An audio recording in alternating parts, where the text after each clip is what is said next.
Fala, rapaziada do canal Filadélfia, daqui é o Will. Essa semana a gente comemorou uma data muito importante. Não foi o Dia das Bruxas. Mas no dia 31 de outubro nós comemoramos 500 anos da Reforma Protestante.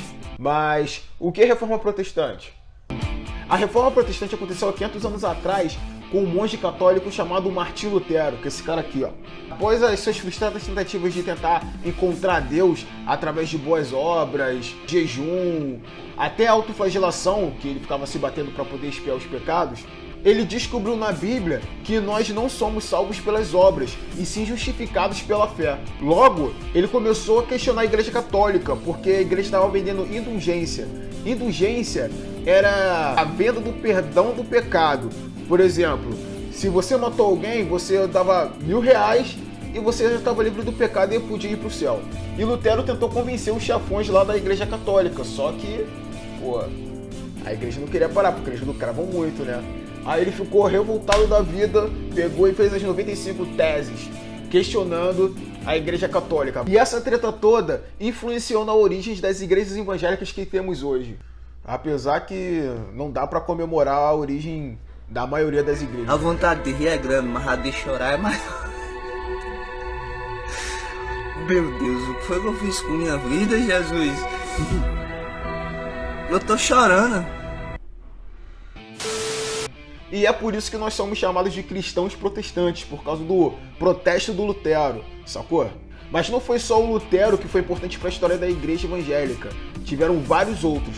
Por isso nós vamos falar de 5 heróis da fé no nosso F.top de hoje. Quinta colocação. Na quinta colocação eu escolhi o John Bunyan, o sonhador imortal.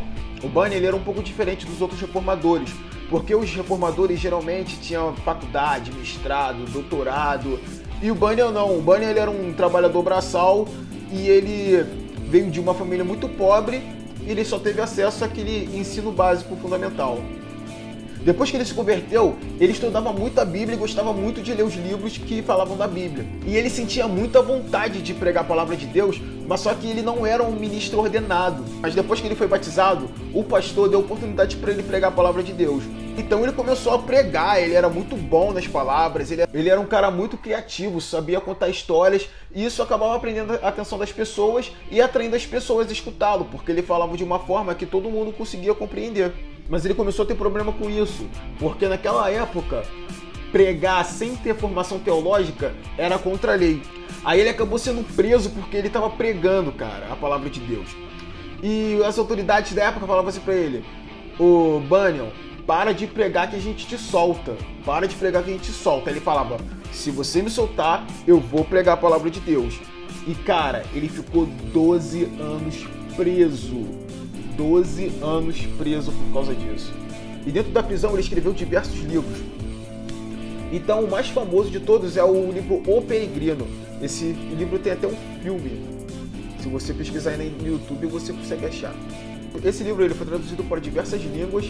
E o que chama a atenção nessa obra é que ele escreve de forma simples coisas muito profundas. E isso acaba atingindo todas as classes e todos os intelectos. Quarta colocação. Na quarta colocação eu escolhi o John Peyton, o missionário entre os canibais. Peyton viveu entre 1824 a 1907. Esse cara, ele ia evangelizar numa ilha no Pacífico Sul, onde que todo mundo era canibal. Isso mesmo, gente que come carne de gente. Quando ele decidiu ir para essa ilha, ele era jovem.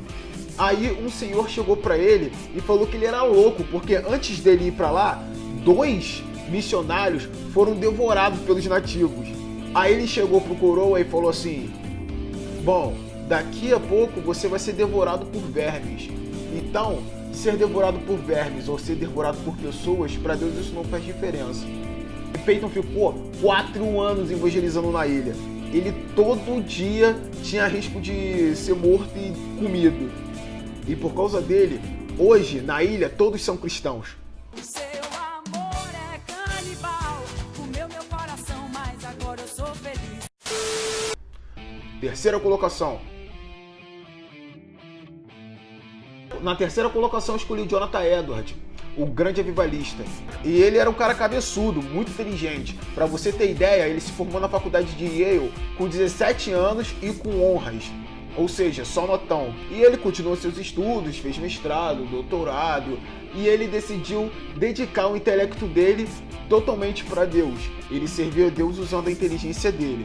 Para você ter ideia, ele costumava estudar e orar durante 13 horas por dia.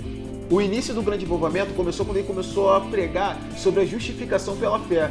E com isso a galera começou a entender a verdade da Escritura. O foco das pregações dele, ele dizia que toda boca se calaria no dia do juízo e que Deus teria prazer de jogar os pecadores no inferno. Sinistro, cara. O seu sermão mais famoso se chama O Pecador nas Mãos de um Deus Irado. Mas não é irado de legal não, é irado de bolado mesmo, de querer destruir geral. Pra você ter ideia, essa galera, depois desse sermão que ele fez, começou a ficar desesperada, a gritar, a se segurar nos bancos com medo de cair no inferno, cara. Caraca, que brisa, né? Mas não parou por aí não. Esse sermão abriu os olhos da galera para a realidade do poder de Deus. E a cidade inteira clamou durante a noite toda misericórdia para Deus, pedindo perdão pelos seus pecados. Segunda colocação. Na segunda colocação eu escolhi o Charles Spurgeon, o príncipe dos pregadores. Spurgeon se converteu com 15 anos de idade. Um ano depois da conversão dele, ele fez a sua primeira pregação. Um ano depois da primeira pregação dele, ele foi chamado para ser pastor de uma igreja batista lá da cidade dele. E ele sempre lotava as igrejas. Era sempre assim. Ele chegava para pastorear numa igreja, tinha uns 40 membros, e daqui a uns 2 meses tinham 100 membros, 200, enfim. E chegou num ponto de ele encher tanta igreja que quando as pessoas sabiam que ele ia pregar no lugar, ele lotava até as ruas da igreja, porque a galera queria escutar os sermões dele. E ele escreveu mais de 3.500 sermões, porque os sermões naquela época também eram impressos e distribuídos para a galera. Não só da Inglaterra, mas também eles mandavam para os Estados Unidos e para outros países. E ele ficou muito famoso nos Estados Unidos, mas alguns sermões dele foi censurado lá, porque ele falava contra a escravidão dos negros, e nessa época os Estados Unidos era escravagista. Agora o primeiro lugar. E em primeiro lugar escolhi o John Wesley, a tocha tirada do fogo. John Wesley viveu entre 1703 a 1791. Eu escolhi o John Wesley em primeiro lugar porque ele é o fundador da Metodista e eu sou membro da Igreja Metodista do Brasil. Não, tô zoando. Eu escolhi o John Wesley porque ele nos ensina que a vida cristã não é só feita de momento, entendeu? Não são só momentos e experiências, é uma coisa constante, uma reforma constante dos nossos corações. John Wesley, ele era bacharel em artes e como ele se destacava nos estudos, ele foi chamado para ser tutor de grego e filosofia na faculdade. Depois ele foi nomeado presbítero da igreja anglicana e ficou um ano ali auxiliando o pai dele na igreja. Após esse ano que ele trabalhou na igreja, ele voltou para a faculdade para poder finalizar o seu mestrado. E lá ele começou a participar de um grupo chamado Clube Santo, que era um grupo de jovens cristãos criado pelo seu irmão. Mas as pessoas não chamavam esse grupo de Clube Santo, chamavam eles de metodistas, porque para todas as atividades que eles faziam, eles tinham um método metodista, sacou? E esse grupo ele tinha algumas regras. Por exemplo, participar da Santa Ceia pelo menos uma vez por semana, eles jejuavam às quartas e sextas, eles estudavam 3 horas por dia durante a tarde a Bíblia ou livros bíblicos e visitavam regularmente os presídios da cidade.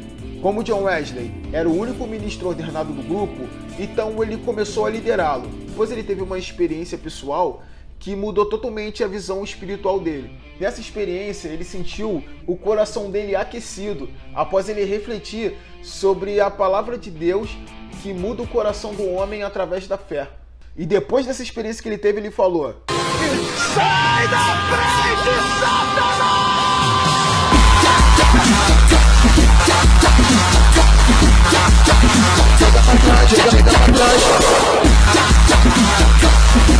E ele começou a pregar a céu aberto, e eram milhares de pessoas que paravam para escutar ele. Aconteceu um avivamento gigante na Inglaterra por causa dele. porque nesse tempo a Inglaterra estava passando por um período muito frio espiritualmente. E ele também influenciou muito na sociedade, que ele lutava por salários dignos, ele era contra o trabalho infantil, ele lutava por preços justos, ele lutava por um ambiente saudável no trabalho e ele era contra a escravidão. Então, rapaziada, a ideia é essa. É claro que existem outros heróis da fé. Aqui eu citei aqueles que eu mais admiro. Mas só que se você quiser saber mais da vida desses caras que eu citei e conhecer outros, é só você ler esse livro aqui, ó, Heróis da Fé. Se você não quiser comprar o livro, você consegue escutar o livro no YouTube, tá bom? É só você agora dar um like, compartilhar, se inscreve no canal aí, valeu? Comenta aí embaixo o herói da fé que você mais admira, que mais te inspira e me adiciona lá nas redes sociais pra gente trocar uma ideia. Valeu? Nóis!